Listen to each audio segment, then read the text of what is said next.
आप देख रहे हैं श्री हरि कृपा आश्रम चैनल। संस्थापक स्वामी श्री हरि चैतन्य पुरी जी महाराज।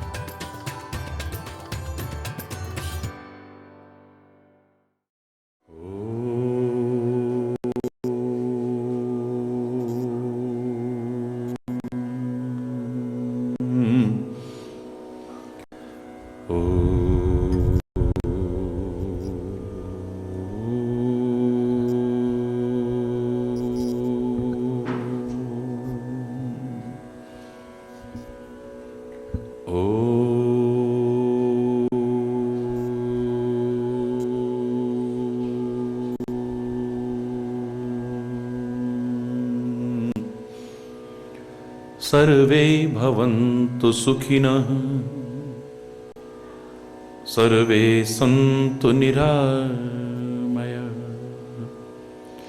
सर्वे भद्राणि पश्यन्तु, मा कश्चित् दुःखभाग् भवेत्। ॐ शान्ति शान्ति शान्ति।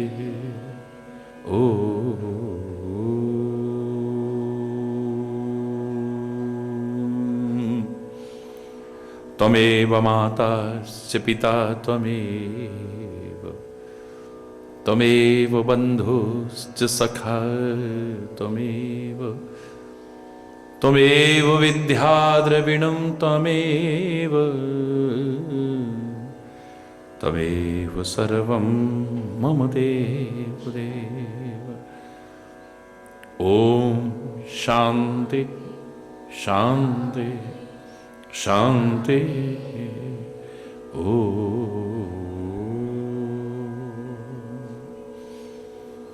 चैतन्य शाश्वतं शान्तं व्योमातीतं निरञ्जनं नादबिन्दुकलातीतं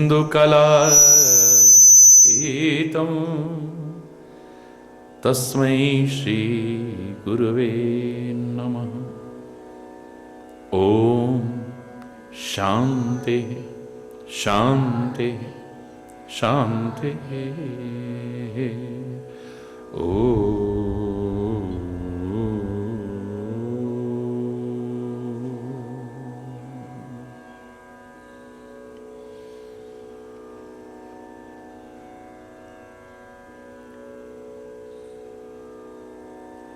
यदि भला किसी का कर न सको,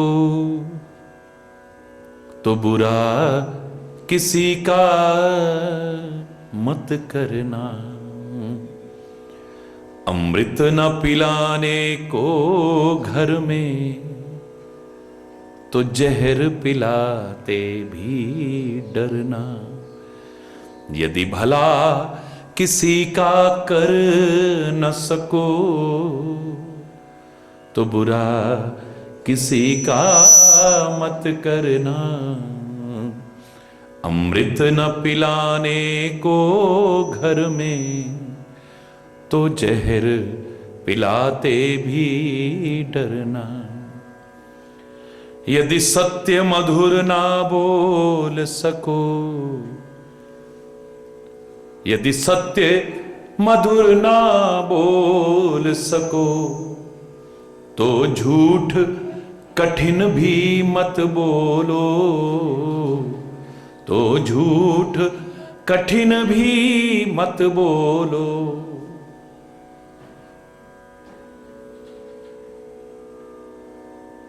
यदि सत्य मधुर ना बोल सको, तो झूठ कठिन भी मत बोलो। यदि मौन रखो सबसे अच्छा, कम से कम विष तो मत घोलो।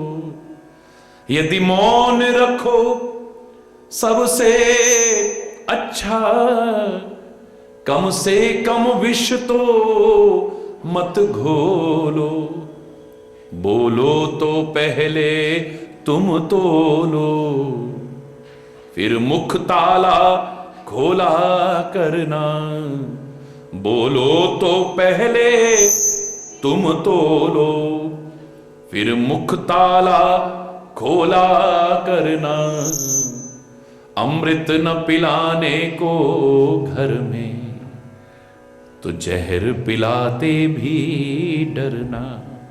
अमृत ना पिलाने को घर में, तो जहर पिलाते भी डरना। यदि भला किसी का कर न सको, तो बुरा किसी का मत करना। यदि भला किसी का कर न सको, तो बुरा किसी का मत करना।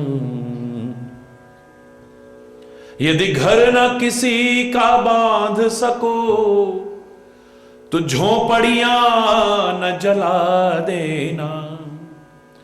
यदि घर न किसी का बांध सको, तो झोपड़ियां न जला देना। यदि मरहम पट्टी कर न सको, तो खार नमक ना लगा देना। यदि मरहम पट्टी कर न सको, तो खार नमक ना लगा देना। मानव बनकर सहला न सको, तो दिल भी किसी का दुखाना ना। मानव बनकर सहला न सको, तो दिल भी किसी का दुखाना ना। अमृत ना पिलाने को घर में, तो जहर पिलाते भी डरना। अमृत ना पिलाने को घर में, तो जहर पिलाते भी डरना। यदि भला किसी का कर न सको, तो बुरा किसी का। यदि भला किसी का कर न सको, तो बुरा किसी का मत करना। यदि फूल नहीं बन सकते, तो कांटे बनकर ना बिखर जाना। यदि फूल नहीं बन सकते, तो कांटे बनकर ना बिखर जाना। दीपक बनकर यदि जल न सको, तो अंधकार भी मत बनना। दीपक बनकर यदि जल न सको, तो अंधकार भी मत बनना। यदि देव नहीं बन सकते, तो दानव बनकर भी मत मरना। यदि देव नहीं बन सकते, तो दानव बनकर भी मत मरना। यदि भला किसी का कर न सको, तो बुरा किसी का मत करना। यदि भला किसी का करना।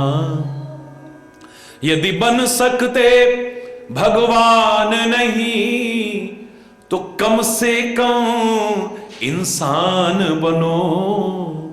यदि बन सकते भगवान नहीं, तो कम से कम इंसान बनो। किंतु न कभी शैतान बनो, और कभी न तुम हैवान बनो। किंतु न कभी शैतान बनो, और कभी न तुम हैवान बनो। यदि सदाचार अपना न सको, तो पापों में पग मत धरना।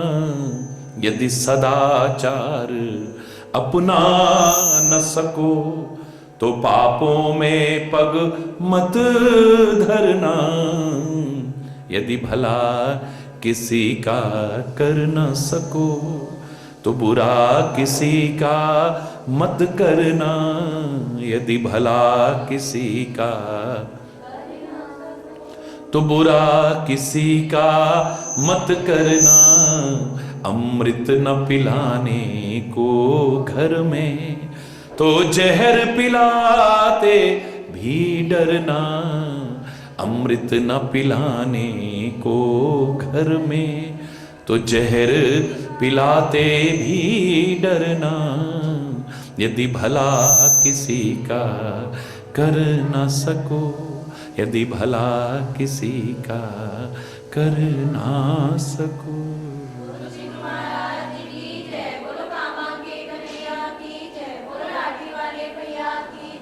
हरि बोल, हरि बोल। अंगद जो समझा रहा है उसका भी यही तो सार है। ऐसा जीवन मत बनाओ कि तुम जीवित भी मृतक तुल्य कहलाओ।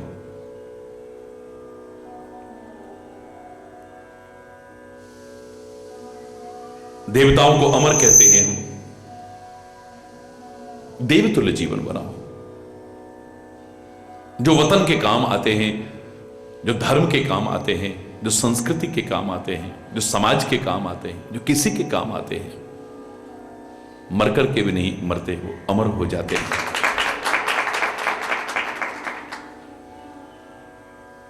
सज्जनता के मार्ग पर चलते हैं, भक्ति के मार्ग पर चलते हैं, परोपकार के मार्ग पर चलते हैं। मरकर के भी नहीं मरते हैं, अमर हो जाते हैं। बहुत से लोग जीवित भी मृतक तुल्य जीवन जीते हैं और बहुत से मरकर के भी अमर हो जाते हैं। हम ऐसा जीवन जीने की कोशिश न करें कि जीते जी भी मृतक तुल्य जीवन जिए, बल्कि ऐसा जीवन जिए, शरीर आया है तो जाएगा एक दिन, लेकिन मरकर के भी ना मरे, हमेशा के लिए अमरता।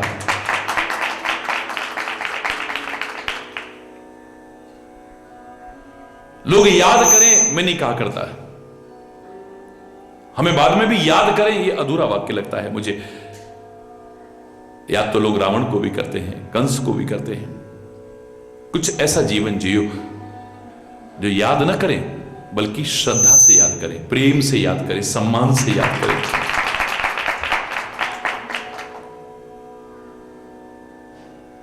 आपका अभाव खले। कहीं से भी जब तुम जाओ, या इस दुनिया से भी जब जाओ, लोग तुम्हारी कमी महसूस करें।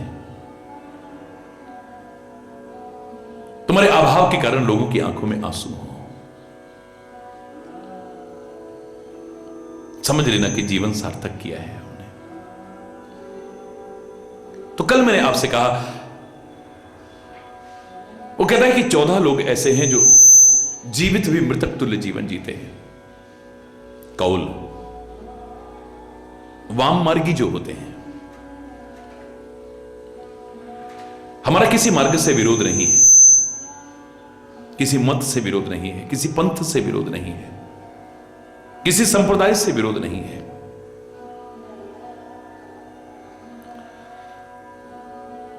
लेकिन जो धर्म विरुद्ध आचरण है और उसे धर्म का नाम दिया जाए, उसे उचित नहीं ठहराया जा सकता है। वाम मार्ग से हमारे महापुरुष कभी सामंजस्य नहीं बैठा पाए। ये भी मुक्ति बताते हैं, लेकिन मांसाहार, शराब, भोग, विलास, इन सब को सम्मिलित करके इससे मुक्ति का मार्ग बताते हैं। यज्ञ करते हैं, लेकिन जीवों की हत्या करते हैं उसमें। पूजा का विधान करते हैं, लेकिन बलियां चढ़ाते हैं। भारतीय संस्कृति का चिंतन कभी भी इसे मान्यता नहीं दे सकता है। जहां किसी जीव की हिंसा का प्रश्न आता है, वो धार्मिक कृत्य नहीं हो सकता है।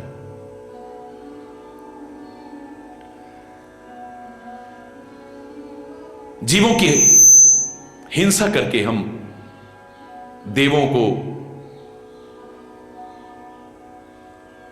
या उस परमात्मा को खुश करना चाहें,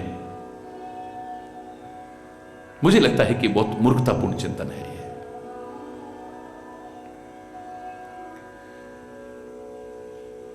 धर्म का बाना इसे पहनाया जाए, ये और शर्मनाक है। कहीं देवताओं के नाम पर, कहीं देवियों के नाम पर, कहीं उस परमात्मा के नाम पर। ये जो बलि प्रथा के रूप में हिंसा का रूप आता है,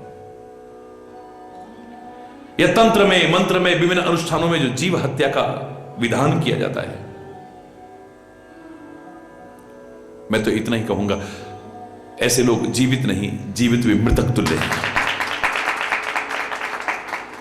क्योंकि उसकी बुद्धि में यह बात नहीं बैठ रही क्या उचित है, क्या अनुचित है, समझ नहीं है, चेतना विलुप्त हो चुकी है। और मुझे याद है कि ईश्वर की कृपा से सबका निष्कर्ष निकालने के बाद मैंने एक वाक्य में कहा था, मेरे विचार में हरिचैतन्य से को पूछे कि जीवित कौन है,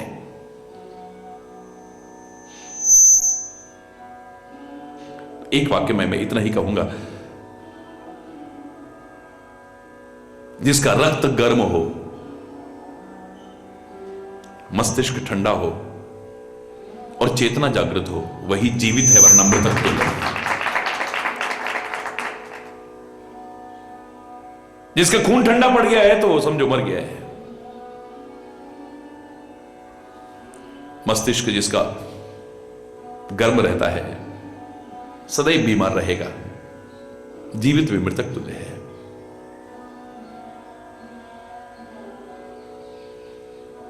चाहे क्रोध के रूप में लें तो संतत क्रोधी को भी मृतक तुल्य ही कहा है। और जिसकी चेतना जागृत नहीं है वो व्यक्ति जीवित नहीं हो सकता है।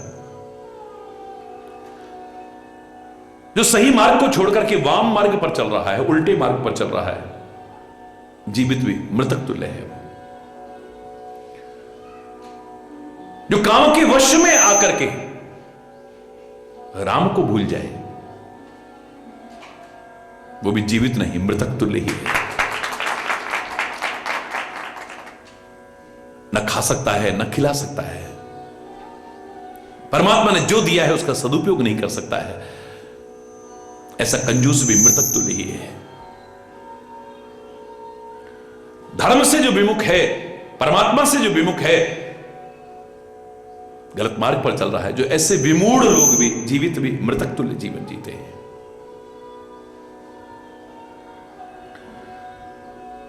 अत्यंत जो दरिद्री है, मृतक तुल्य जीवन जीते हैं। हर ओर जिसका अपयश फैला हुआ है, हर कोई बुराई करता है जिसकी, हर कोई ऐसे कर्म करता है जिसकी वजह से अपयश फैला हुआ है, ऐसा अजस्वी व्यक्ति भी जीवित भी मृतक तुल्य है। एक इज्जतदार आदमी के लिए अपयश तो करोड़ों मृत्यु के समान होता है, दुख देने वाला।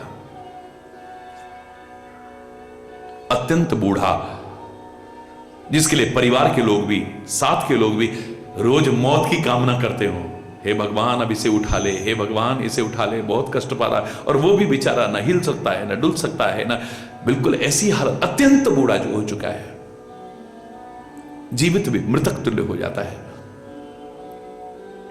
शरीर में रोग आना एक स्वाभाविक चीज है, लेकिन हमेशा ही रोगी रहता है, सदा रोगवश, उसे भी मृतक तुल्य ही माना है। संतत क्रोधी जो निरंतर क्रोध करता है, निरंतर क्रोध करता है, गुस्से में ही हर समय तमतमाया रहता है, इसके जीवन में कभी शांति देखी नहीं है, कभी मुस्कुराहट जैसे आती ही नहीं है, हंसी खुशी जिसने देखी नहीं कभी, आनंद और उत्साह जिसके जीवन में कभी आया ही नहीं है, मृतक तुल्य ही है वो।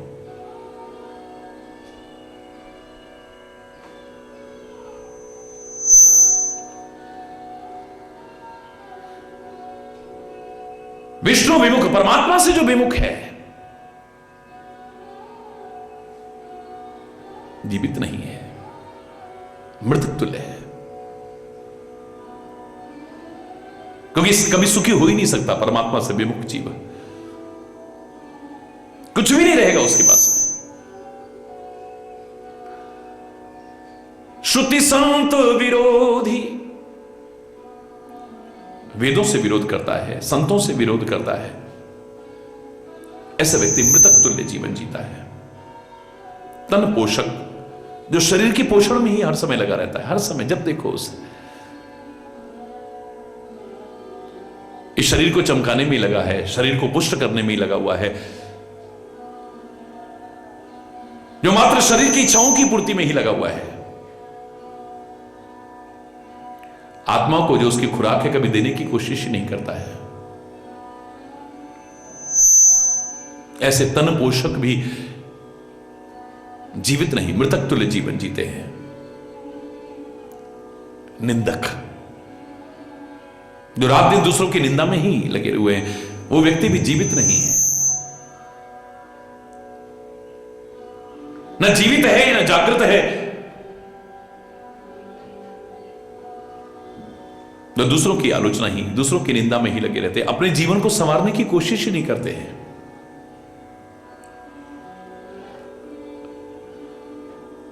पाप के भंडार ऐसे लोग, ये जो 14 प्रकार के लोग बताए हैं, जीवित शव सम 14 प्राणी, ये 14 के 14 लोग जीवित नहीं है, जीवित भी मृतक तुल्य जीवन जीते हैं। अंगद कहता है ऐसा विचार करके, अरे मूर्ख मैं तुझे नहीं मार रहा हूं, वरना मेरे परमात्मा श्री राम की बात छोड़, तेरे लिए तो मैं ही काफी हूं। अस विचार खल बदमु न तोई, अरे ओ दुष्ट मैं तेरा वध नहीं कर रहा हूं, और अधिक क्रोध मत पैदा कर मेरे मन में। रावण को क्रोध आ जाता है और अभिमान में आकर के कहता है, अरे ओ बंदर, अरे ओ अधम, लगता है तेरी मृत्यु करीब आ गई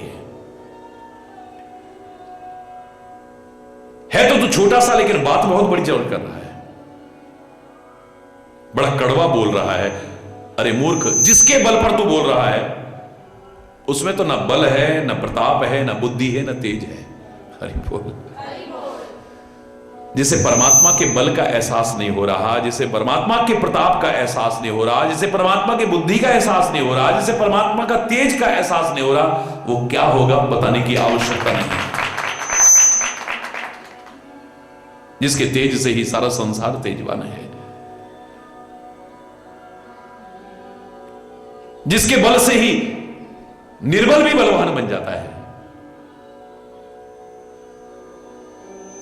जिसके प्रताप के आगे किसी का प्रताप नहीं टिकता है।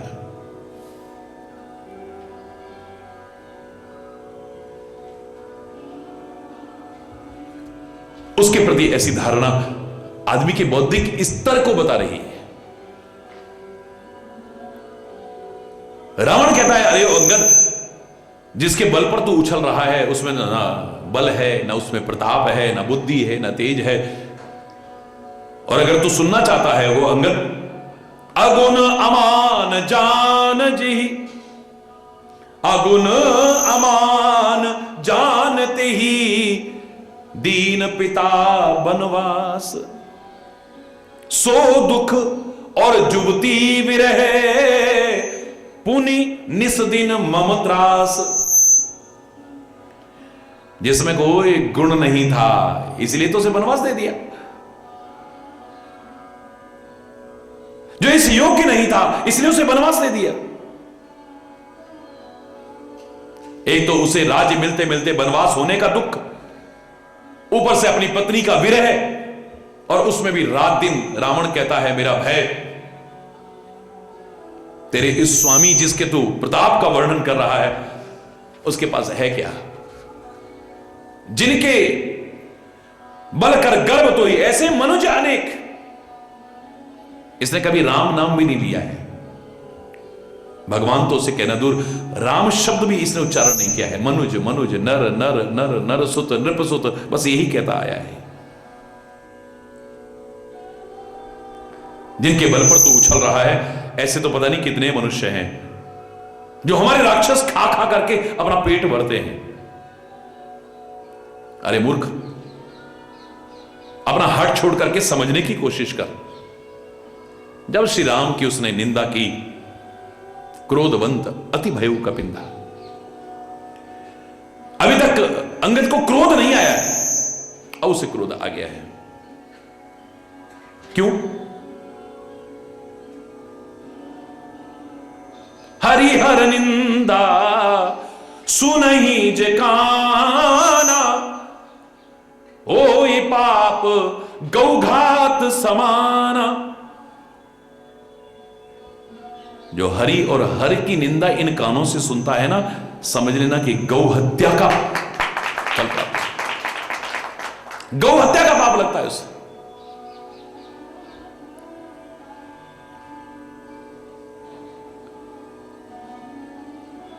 पहले तो कहा कि निंदा से बढ़ के कोई पाप नहीं है। कर्म फल भोगते तो कहते हमने तो कोई पाप भी नहीं करा, हमने तो बुरा करा, निंदा चुगली करी, कितना बड़ा पाप कर रहा है तो। पर निंदा सम अग्न गरीसा, पराई निंदा से बढ़कर के हे गरुड़ कोई पाप ही नहीं है। जब प्रश्न चले थे सप्त, तो मैंने क्या बताया था, संसार का सबसे बड़ा पाप क्या है, कौन बचा है इस पाप से। फिर जब दुख आता है कहते हमने तो कोई पाप नहीं करा, हमने तो किसी का बुरा नहीं करा, फिर हमारे साथ ऐसा क्यों होता है। पराई निंदा के समान कोई पाप नहीं है दुनिया में। फिर उसमें भी संत निंदा, गुरु निंदा, और उसमें भी फिर हरिहर निंदा। हरि बोलना, ऐसा जीव कैसे सुखी रह सकता है, विचार कीजिए। करना तो बहुत दूर की बात है, ये निंदा करना तो बहुत दूर की बात है। कहते कान से सुनना भी गौ हत्या के पाप जैसा है। करने वाले की तो दुर्गति होगी, सुनने वाले की भी दुर्गति होती है। अब कोई निंदा कर रहा हो, क्या करें फिर हम। कोई संत निंदा कर रहा है, धर्म निंदा कर रहा है, परमात्मा की निंदा कर रहा है, गुरु निंदा कर रहा है, तो क्या करें फिर हम, बैठे हुए हैं वहां पे। उठ जाओ, हरि बोलना। दो विकल्प हैं आपके सामने, काटिए तासु जीव जो बसाई, रामायण में कहा है। अगर तुम्हारे पास इतना ज्ञान है, इतना विचार है, इतना तर्क है, उसकी जीव को काट के दिखाओ। चाकू छुरी से नहीं, अपनी बात से काट के दिखाओ, अपने तर्क से काट करके दिखाओ। काटिए तासु जीव जो बसाई, कान मूंद नत चली है पराई। और अगर तुम्हारे अंदर इतनी शक्ति सामर्थ्य नहीं है, इतना ज्ञान नहीं है, इतना विचार नहीं है, इतनी तार्किक बुद्धि नहीं है, तो घबराओ मत, कान बंद करो और वहां से उठ करके चले जाओ, वरना बराबर पाप के भागीदार हो। ऐसे लोगों की संगति मत करो, कभी दूर बैठो।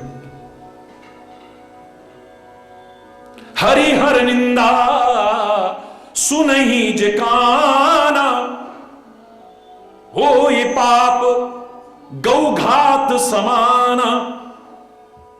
और हम भारतीयों के लिए गौ से ज्यादा पूजनीय क्या हो सकता है, और गौ हत्या से बड़ा अपराध और क्या हो सकता है। जो इन कानों से सुनता भी है तो समझ लेना गौ हत्या का पाप लग रहा है। कटकटाने लगा अंगद,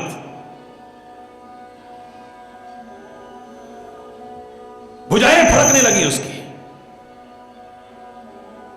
जोर से कि सारी सभा हिल गई, पृथ्वी हिल गई, सारे इधर उधर भागने लगे। रावण भी गिरते गिरते बचा, गिरते गिरते बचा।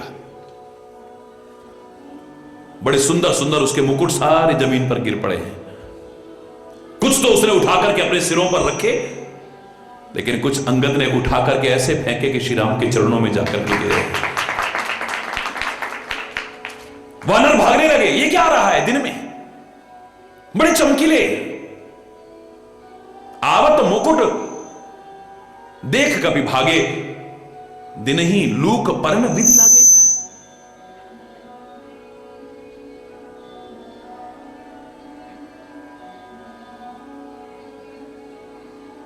ये रावण ने तो नहीं भेजे हैं, वज्र तो नहीं आ रहे हैं चार दौड़ते हुए। अंतर्यामी परमात्मा कहते हैं वानरों डरो मत,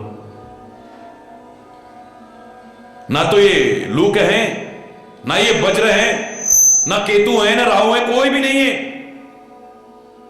डरने की आवश्यकता नहीं।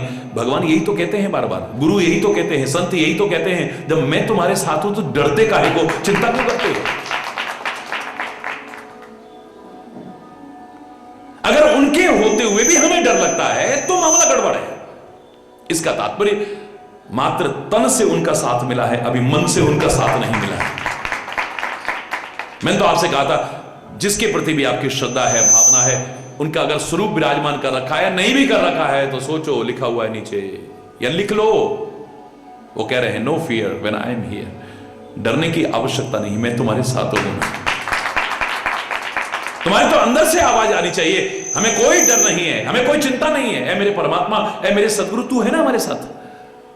हमारे हैं श्री गुरुदेव, हमें किस बात की चिंता। हमारे हैं श्री गुरुदेव, हमें किस बात की चिंता। चरण में रख दिया जब सर, हमें किस बात। चरण में रख दिया जब सर, हमें किस बात की चिंता। हमारे हैं श्री गुरुदेव, हमें किस बात। न खाने की, न पीने की, न जीने की, न मरने की। न खाने की, न पीने की, न जीने की, न मरने की। मेरे स्वामी को रहती है मेरी हर बात की चिंता। मेरे स्वामी को रहती है मेरी हर बात की चिंता। हमारे हमें किस बात किया करते हो तुम दिन रात। अरे किस बात की चिंता किया करते हो तुम दिन रात। अरे किस बात की चिंता।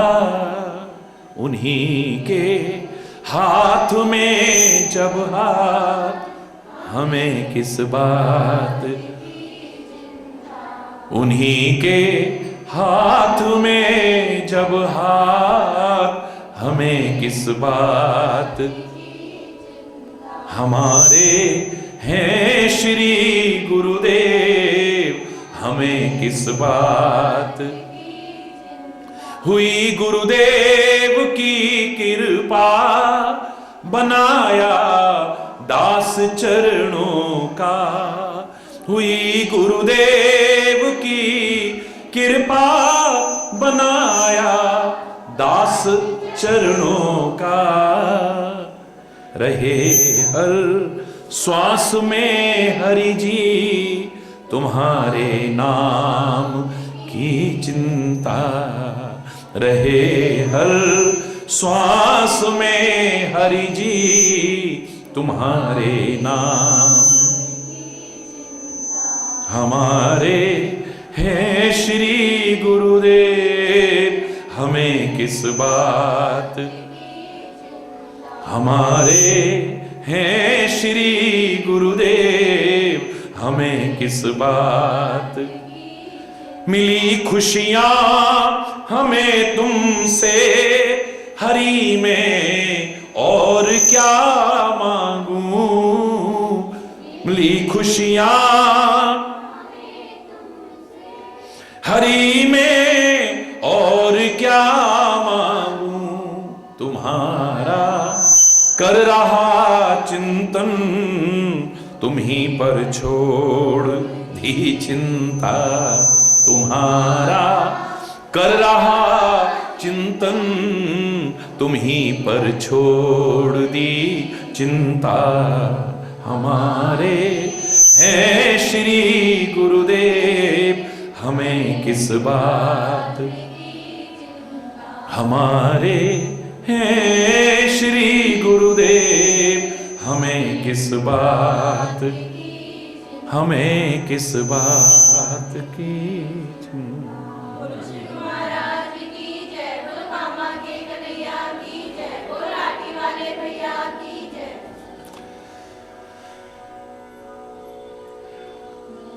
पवन पुत्र हनुमान जी ने देखे वो मुकुट लाकर के परमात्मा श्री राम के चरणों में रख दिए।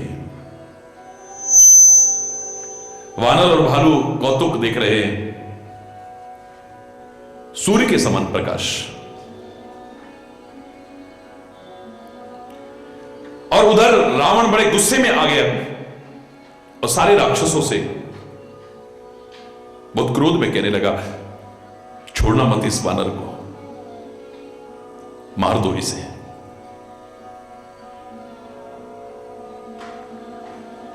अंगद मुस्कुराने लगा।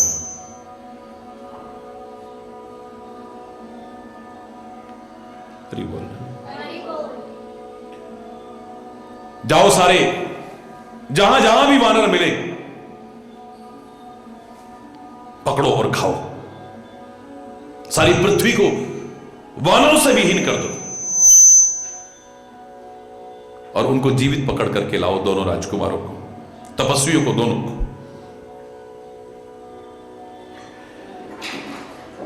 अंगद कहने लगा, अरे मूर्ख, अरे वो निर्लज्ज, तुझे लाज नहीं आती इतना सब होने के बाद भी?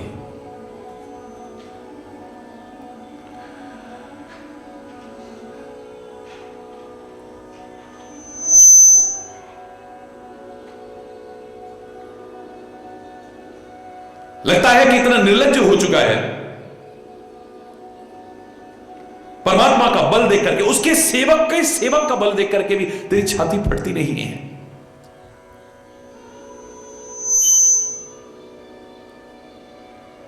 ओ त्रिय चोर, स्त्री को चोर करके लाने वाले, अरे ओ कुमारगामी, अरे ओ दुष्ट, ओ पाप के भंडार, ओ मंदमती, ओ कामी, लगता है सन्निपात हो गया है तेरे को। सन्निपात में, मूर्छा रोग में व्यक्ति बड़बड़ाता है, चाहे जो, तेरी वही दशा हो चुकी है। काल के विवश हो चुका है, तो तेरा दोष नहीं है। ये जो तू कर रहा है इसका फल पाएगा, आगे जाकर के पाएगा। बंदर और भालू चपेटे लगाएंगे तेरे को। राम को मानव बोल रहा है, तेरी जीभ नहीं गिर गई, अरे वो अभिमानी, कोई बात नहीं, जीभ नहीं गिर रही ना, तेरे सिर गिरेंगे, सिर सहित जीव नीचे गिरेगी। उस परमात्मा श्री राम को तू मानव कह रहा है, मूर्ख, जिसने बाली को एक तीर में मार दिया। वो 20 नेत्र होते हुए अंधा है, तेरे को कुछ नजर नहीं आ रहा है? अरे ओ मूर्ख, अरे वो जड़,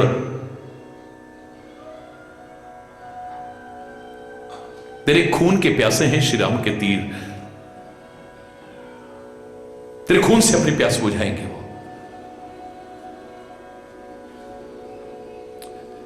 मैं तेरे दांत खुद तोड़ने के लायक हूं, पर मुझे परमात्मा श्री राम ने आज्ञा नहीं दी है।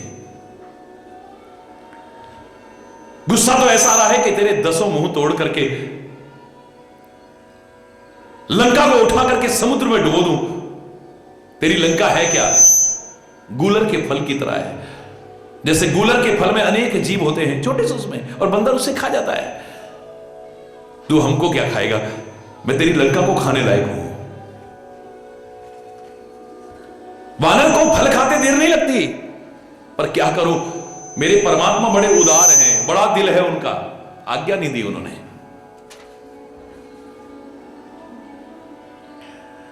रावण के फिर भी समझ में नहीं आ रहा है।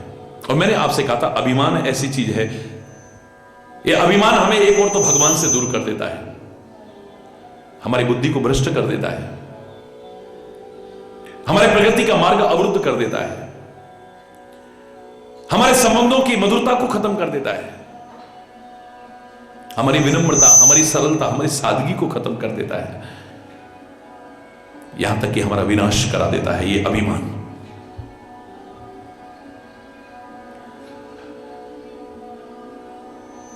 बहुत समझाने पर भी जब समझ में नहीं आता है तो आखिर में अंगद अपना पांव जमा देता है भरे दरबार में, दृढ़ता से जमा देता है। सभा मांझ पन कर पद रूप, प्रतिज्ञा करके अपना पैर जमा देता है।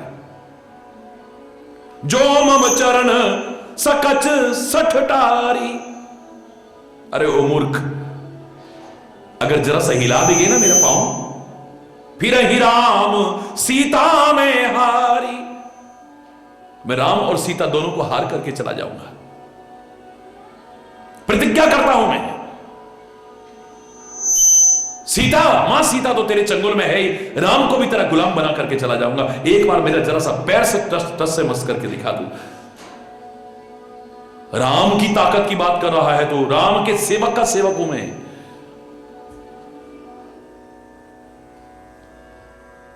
इसको कहते हैं दृढ़ विश्वास, पूर्ण आत्मविश्वास, जिसे दुनिया में किसी के हिलाने की हिम्मत ना हो। ये क्षेत्र विश्वास का नहीं है। विश्वास तो पता नहीं कब विश्वास अविश्वास में बदल जाएगा, पता भी नहीं चलता है। तुम्हारी श्रद्धा कब अश्रद्धा में बदल जाएगी, पता ही नहीं चलता है। तुम्हारी भावना कब दुर्भावना में बदल जाए, पता ही नहीं चलता है। तुम्हारी आस्तिकता भी कभी नास्तिकता में बदल जाए, पता भी नहीं चलेगा। ये ऐसा क्षेत्र है यहां पर विश्वास के नहीं, दृढ़ विश्वास की आवश्यकता है। गुरु वचनों के प्रति दृढ़ विश्वास, जो बोल दिया वेद वाक्य है। गुरु स्तुति में आप क्या कहते हो? ध्यान मूलम गुरुर्मूर्ति, पूजा मूलम गुरुपदम, मंत्र मूलम गुरुर्वाक्यम, मोक्ष मूलम गुरु कृपा। जो गुरु से बहस करता है, कुतर्क करता है, अपने जिद पर अड़ता है, उसके बौद्धिक स्तर का आकलन करने की आवश्यकता नहीं, स्वयं उजागर करता है। गुरु वचनों पर जब तक दृढ़ विश्वास नहीं है, जीवन में आगे नहीं बढ़ पाएंगे। जो बोल दिया बोल दिया। और गुरु भी ऐसे ही नहीं बोलेगा। हकीकत है उसके मुख का निकला हर वाक्य ब्रह्म वाक्य है, वेद वाक्य है, वो कम नहीं है।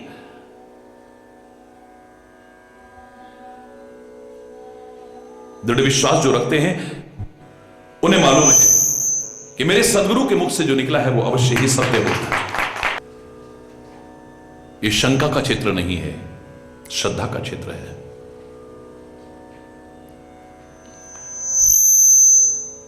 मात्र विश्वास का नहीं, दृढ़ विश्वास का क्षेत्र है यह। परमात्मा के प्रति दृढ़ विश्वास, सदगुरु के वचनों पर दृढ़ विश्वास, और उसके आधार पर कमजोर मत बनो, अपना आत्मविश्वास बढ़ाओ।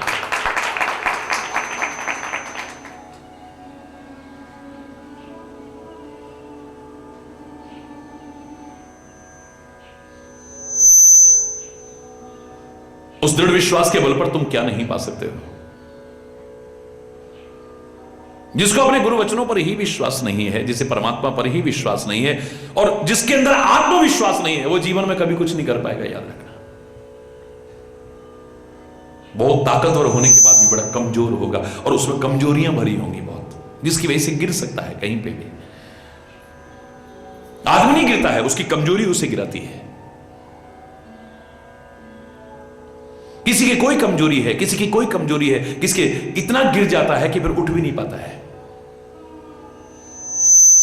गिरता है और कभी शांति से बात करता है तो लोगों की नजर से तो क्या, अपनी आत्मा की नजरों में गिर जाता है, महात्मा की नजरों में, परमात्मा की नजरों में गिर जाता है। गिर जाता है, इतना गिर जाता है। और मैंने कहा था आपसे, जो आत्मा की नजरों में गिर गया, जो महात्मा की या सदगुरु की नजरों में गिर गया, जो परमात्मा की नजर में गिर गया, उसकी तो फिर जीवन में उभरने की भी कोई संभावना नहीं। पक्का विश्वास, जहां कोई टस से मस नहीं।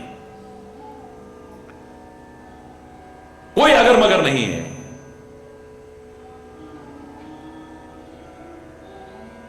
मैंने आपसे कहा था ना, शबरी ने सारा जीवन साधना की है, तपस्या की है। जवानी में वो तपस्या का क्रम प्रारंभ हुआ और वृद्धावस्था आ गई। कमर झुक चुकी है, लाठी हाथ में आ चुकी है, सारा शरीर कंपायमान होता है, लेकिन अपना नियम नहीं छोड़ा, अपनी साधना नहीं छोड़ी, उसने अपनी तपस्या नहीं छोड़ी है। प्रातःकाल उठना, स्नान करना और झाड़ू लेकर के सारी राह को बुहारना, मार्ग बुहारना, राम राम करते करते करते करते रास्ता बुहार रही है। कांटे हटाती है, कंकड़ हटाती है, फूल चुन चुन करके लाती है, पंखुड़ियां निकाल निकाल करके मार्ग में बिछाती है। मेरे राम आएंगे, उनके पांव में कहीं इसके जो नीचे के हिस्सा है कठोर, वो भी न लग जाए कहीं। पंखुड़ियां बिछाती है पूरे मार्ग। फल चुन चुन करके लाती है, चखती है और फिर रख देती है। मीठे मीठे चुन चुन करके रखती है। सारी जिंदगी लग गई ये करते करते। रामा रामा रटते रटते बीती रे उमरिया, उम्र बीत गई है। लेकिन धन्य है शबरी, धन्य है शबरी का प्रेम, धन्य है शबरी की भक्ति, धन्य है शबरी की सहन शक्ति, धन्य है शबरी की आस्था, धन्य है शबरी का विश्वास। परमात्मा से प्रार्थना करो हमारे अंदर भी आए ऐसे।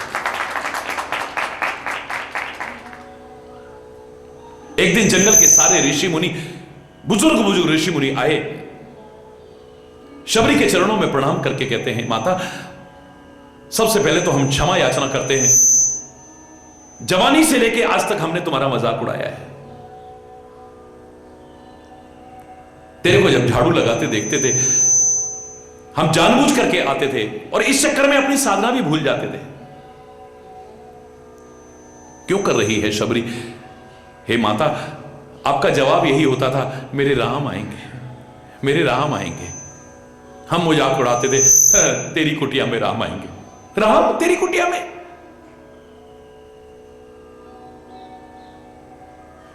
तू फिर अपने काम में लगी रहती थी, परवाह भी नहीं करती थी हमारी बात की।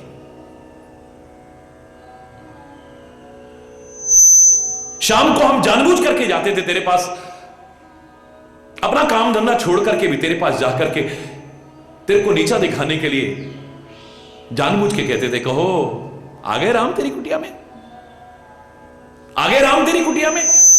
बड़ा कहती थी, राम आएंगे, राम आएंगे, राम आएंगे। शक्ल देखिए अपनी। एक दिन नहीं, सारी जिंदगी हमने तेरा मजाक उड़ाया है। ऐ शबरी माता, धन्य है तेरी सहन शक्ति, तू सब बर्दाश्त करती थी। धन्य है तेरा प्यार, धन्य है तेरी भक्ति, धन्य है तेरा विश्वास। वो तो हमारे अंदर भी नहीं है जो तेरे अंदर है। लेकिन माता, एक प्रार्थना करने आए हैं आज। शबरी कहती है, कहो ऋषियों, क्या कहना चाहते हो? बोले माता, हम प्रार्थना करते हैं कि अब तुम्हारा शरीर अशक्त हो चुका है, कमजोर हो चुका है, अब तुम्हारी सामर्थ्य नहीं है, अब तुम जो करती हो देख करके हमें दुख होता है। जवानी में तुम करती थी और अब तक करती आई, कोई बात नहीं, लेकिन अब तुम्हारे शरीर में वो जान नहीं है। तुम रास्ते में जब झाड़ू लगाती हो, हमारे हृदय में दर्द होता है, मत किया करो। शबरी कहती, यही कहने आए हो तो जाओ यहां से। चौंके सारे ऋषि, क्या अभी भी तुम ये करती रहोगी? बोले हाँ, करती रहूंगी, आखिर दम तक करती रहूंगी। क्या अभी भी तुम्हें लगता है कि राम आएंगे? बोले हाँ, राम आएंगे। ए मां, सारी जिंदगी निकल गई, अब तक नहीं आए तो अब क्या आएंगे? बोले ओ ऋषि, अगर यही रखते हो तो जाओ यहां से, मेरे राम आएंगे। बोले किस आधार पर कहती है? बोले मेरे गुरु मतंग ऋषि ने कहा था, एक दिन तेरी कुटिया पर राम आएंगे, तो मेरे गुरु का वचन झूठा हो ही नहीं सकता है। उन्होंने तारीख नहीं बताई थी कि इस तारीख को आएंगे, एक दिन आएंगे, आएंगे। मुझे अपने गुरु के वचनों पर पूरा विश्वास है। गुरु के वचन प्रतीति न जेहि, सपने सुलभ न सुख सिद्धि तेहि। जिसको अपने गुरु के वचनों पर ही भरोसा नहीं है, प्रत्यक्ष में तो क्या सपने में भी सुख और सिद्धि प्राप्त नहीं कर सकता है। जो गुरु वचनों पर भरोसा नहीं रखता है, गुरु वचनों के अनुसार जीवन नहीं चलाता है, मनमाना जीवन जीता है, गलत रास्ते पर चलता है, जीवन में कभी सुखी नहीं हो पाएगा, याद रखना। मिथ्या नहीं हो सकते वचन, इतना हमारा दृढ़ विश्वास हो, परमात्मा के प्रति दृढ़ विश्वास हो।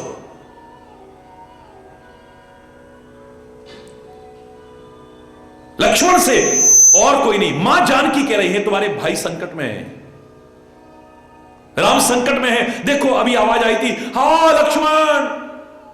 मारीच ने राम की आवाज की नकल करते हुए जोर से बोला था और मनी मन में राम कहा था। लगता है तुम्हारे भाई संकट में आ गए हैं, जाओ। बोले माता मैं नहीं जा सकता हूं, तुम्हारे भाई संकट में और तुम नहीं जा रहे। बोले मेरा भाई संकट में कभी आ ही नहीं सकता, वो तो दुनिया के संकट हटाता है। भ्रकुटी विलास सृष्टि ले होई, सपने हु संकट परई की सोई। जिसकी जरा सी भ्रकुटी टेढ़ी हो जाए, सारी सृष्टि में प्रलय आ जाए। सपने में भी संकट में आएगा वो, जिसके डर के मारे डर भी डरता है, कब कब आता है उसको ये दृढ़ विश्वास नहीं है तो और क्या है। परमात्मा पर दृढ़ विश्वास देखना है तो पार्वती का देखो आप, सप्तऋषि आकर के कहते हैं तुम किसका भजन कर रहे हो, किसकी तपस्या कर रही हो। बोले शंकर जी का। क्या चाहती हो तुम। बोले जन्म जन्म में शिव को पति रूप में चाहती। दिमाग खराब हो गया तुम्हारा। अरे शंकर को तो अकेले रहने की आदत है, सुनसान वीराने में, उसके घर में औरत नहीं खटा सकती, तेरे वहां पर पार नहीं चलेगी। दिमाग खराब है, किसको तू पति रूप में चाहती है। नंगा, जटिल, अकाम, शमशान में रहने वाला, नरमुंडों की माला पहनने वाला, भूत प्रेत जिसके गण है, उसको तू पति रूप में चाहती है। सांप बिच्छू जिसके गहने, उसको पति रूप में चाहती है तू। पहले भी एक बार उसका विवाह हुआ था, उस सती का परित्याग कर दिया, बेचारी ने अपने आप को भस्म कर लिया। उसके घर में औरत नहीं खटा सकती है। किसके कहने पर तू कर रही है। बोले मेरे गुरु महाराज ने कहा है कि तू शिव को पति रूप में प्राप्त करेगी, तपस्या कर। ओ कौन है तेरे गुरु महाराज। बोले नारद जी हैं मेरे गुरु महाराज। रामायण के शब्द पढ़िए आप, सामान्य व्यक्ति नहीं, सप्तऋषि, चाहे परीक्षा लेने के लिए सही, क्या शब्द बोलते हैं। मन कपटी तन सज्जन चीना। जिस नारद को तो अपना गुरु महाराज कह रही है ना, ये ऊपर ऊपर से संत लगता है, मन का तो बड़ा कपटी है, ये बड़ा दुष्ट है। आप सरिस सब ही चकीना, ये तो अपने जैसा भिखारी बनाना चाहता है, सबको बाबाजी बनाना चाहता है। इसके रास्ते पर चल करके कोई कुछ नहीं कर पाएगा, सब घर बार छोड़ करके वो बन जाएंगे। इसको तो गुरु मान रही है।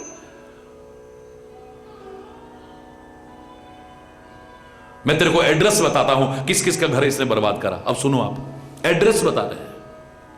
हरि बोल। कौन बता रहे हैं। सप्तऋषि, कोई मामूली आदमी भी नहीं।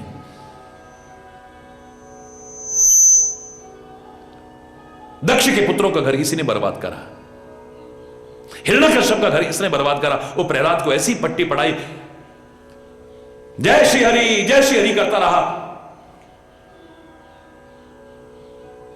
और भगवान को प्रकट कराकर अपने पिता का वध करा दिया। इसी ने करण हिरण्यकश्यप का घर बर्बाद करा। दक्ष सुतन कर घर ही निकाला, दक्ष के पुत्रों का घर इसी ने बर्बाद करा है। कनक कसिप कर पुनः हिरण्यकश्यप का भी ये हाल इसी ने करा। यही नारद।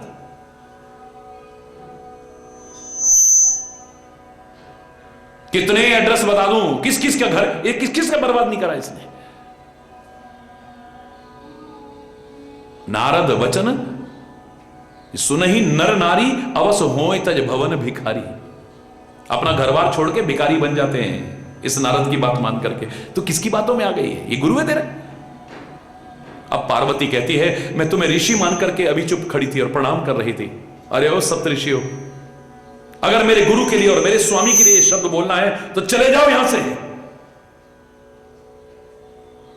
तेरा घर बर्बाद हो जाएगा। बोले घर बर्बाद होगा तो मेरा, बसेगा तो मेरा, तुम्हें चिंता करने की कोई आवश्यकता नहीं। बसऊ भवन उजरऊ नहीं डरऊ, नारद वचन न मैं परिहरऊ। मेरा घर बसे तो बसे, उजड़े तो उजड़े, तुम्हें परवाह काहे की? घर मेरा चाहे बसे या उजड़े, लेकिन मैं अपने गुरु महाराज के वचनों का परित्याग नहीं कर सकती हूं, नारद के वचनों का परित्याग नहीं कर सकती। गुरु के वचन प्रतीति न जेहि, सपने सुलभ न सुख सिद्धि तेहि। जिसको अपने गुरु वचनों पर ही विश्वास नहीं, क्या करेगा जिंदगी में?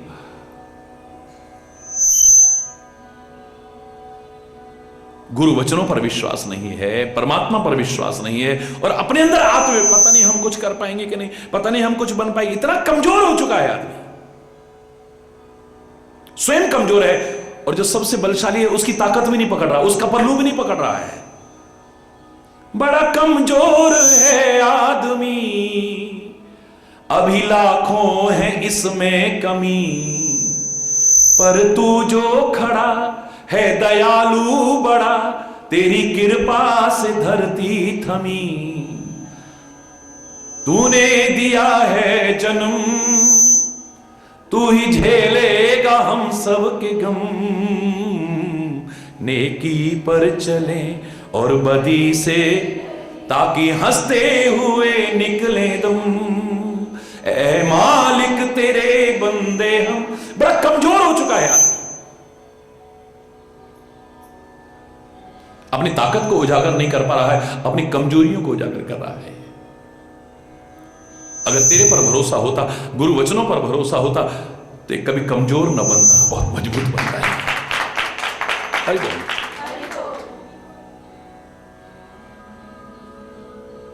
मनोबल का बहुत महत्व है, आत्मबल का बहुत महत्व है, आत्मविश्वास का बहुत महत्व है मेरे प्यारे बच्चों। लेकिन इसको बढ़ाने में सहायक होता है परमात्मा के प्रति विश्वास और गुरु वचनों के प्रति दृढ़ विश्वास। हमें लगता है कि वो है हमारे साथ, फिर घबराने की क्या आवश्यकता है, ताकत आती है हमारे अंदर। याद करो मैंने क्या कहा था। एक व्यक्ति ने कहा कि महाराज जी हर ओर से निराश हो चुका हूं और बड़ा विश्वास करके आया हूं, लाखों लोगों की सुना है, जिंदगी संवर गई, अब मेरे लिए भी बड़ी मुश्किल से एक काम शुरू करने जा रहा हूं। आपके मुंह से जो निकलेगा मैं तभी शुरू करूंगा। कब करूं महाराज जी प्रारंभ? मेरे मुंह से स्वाभाविक निकल गया परमात्मा का नाम लेकर के। मैंने कहा सोमवार को कर लेना शुरू। महाराज जी अगर ना चला तो मैंने कहा अब नहीं चलेगा।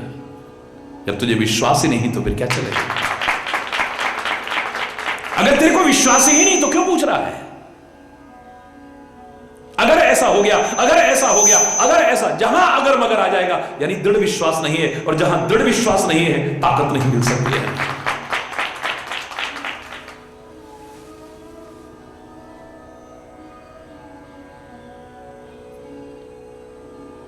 परमात्मा पर दृढ़ विश्वास रखते हुए अंगद अपना पांव जमा देता है। मुझे लगता है ये अंगद का पांव नहीं है, अंगद का दृढ़ विश्वास है। जिसे एक राक्षस तो क्या, अनेक राक्षस तो क्या, सारे लंका निवासी तो क्या, सारे दुनिया के लोग भी मिल जाएं तो टस से मस न कर सकते। हमारा क्या होता है, किसी के प्रति विश्वास, उसने ऐसा कहा तब से हमारा विश्वास ही खत्म हो गया। किसी के कहने पर विश्वास किया था तुमने, जो किसी के कहने पर खत्म हो गया। वो विश्वास ही क्या है जो जरा जरा बात में खत्म हो जाए। हरि बोलना, उसे विश्वास नहीं कहते हैं। और यहां विश्वास नहीं, यहां तो दृढ़ विश्वास की आवश्यकता है। कभी टस से मस न हो। मेरे भगवान शिव और पार्वती का स्वरूप रामायण में बड़ा सुंदर बताया है। बोले मेरे भगवान शंकर और पार्वती का स्वरूप क्या है? जो आप स्वरूप कहते हो वो भी स्वरूप है, और जो कहते हैं वो भी स्वरूप है, लेकिन तुलसी ने कहा मेरे शंकर और पार्वती का स्वरूप सुन लो।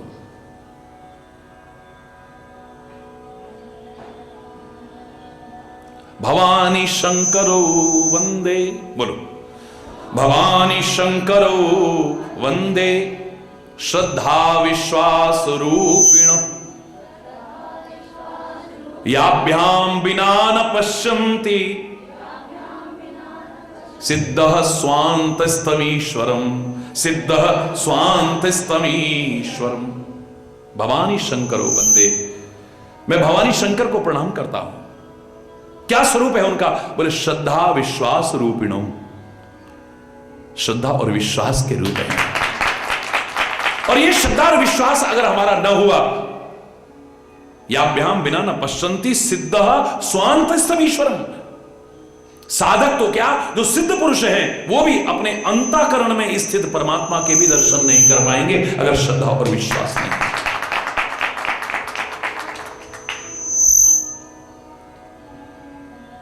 यहां तो श्रद्धा और विश्वास का ही चित्र है बस।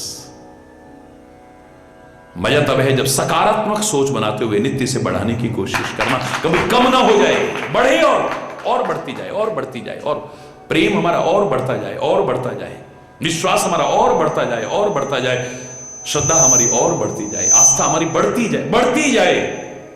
उसी को कहते हैं हरि बोल। और वो संभव कैसे होगा? सकारात्मक सोच, पॉजिटिव थिंकिंग बना। नेगेटिव सोचोगे आपका प्यार खत्म हो जाएगा, नेगेटिव सोचोगे आपकी श्रद्धा खत्म हो सकती है, नेगेटिव सोचोगे आपका आस्था और विश्वास खत्म हो सकता है। हर चीज में सोचो वो जो कर रहा है हमारी भलाई के लिए कर रहा है, जो कर रहा है। तूने हमारा ये ले लिया, तूने हमारा ये ले लिया, हमारा ये चला गया, अरे उसकी चीज है, वैसे कहते हैं उसकी चीज है, जिसकी चीज है उसने ले ली तो कौन सी आफत आ गई। हरि बोलना। ए परमात्मा, सब कुछ तेरा ही तो है, तेरी कृपा है जब तक भी हमारे पास रखा है तूने, तेरी चीज तूने ले ली, हमें कोई दुख नहीं है। हरि बोलना। बस कृपा करना। दुख सुख की चिंता है ही नहीं, भय है विश्वास न जाए कहीं। दुख सुख की चिंता है ही नहीं, भय है विश्वास न जाए कहीं। टूटे न लगा यह तार रहे, जगदीश हरे जगदीश हरे। टूटे न लगा यह तार।